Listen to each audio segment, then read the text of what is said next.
James Quincy is the president of Coca-Cola Europe. What good does Coca-Cola do you physically? I think Coca-Cola, as the introduction said, does have some sugar in it. It is energy. Is it an absolute necessity? No, it's not. Millions of people enjoy it as part of their diet across the UK. Does have some sugar in it, you say? It does. Why don't you say specifically how much sugar there is in this can, for example? I think if you turn... On the side you say 30, you have a percentage on there, don't you? Yes, right here on the front, it quite clearly calls out the amount of sugar in this can of Coke. And what does it say? 35 grams, which is, you know, about the same amount of calories as a cappuccino or half a croissant.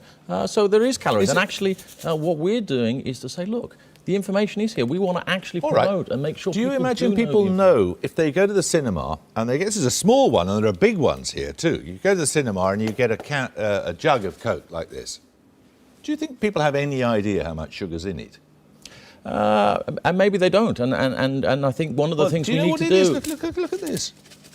23 sachets of sugar in that single container, the equivalent thereof. Now, that is a staggering amount of sugar, isn't it? That is why we're very focused, as one of the things we're doing, on getting the information out there. We're not trying to hide the information behind what's in a Coca-Cola Classic. But you are trying to hide it. But there's zero sugar in a Coke Zero. Well, clearly, it's called a Coke Zero. But the Coke Classic, look at this one here. There's 44 packets of sugar in this one. 44!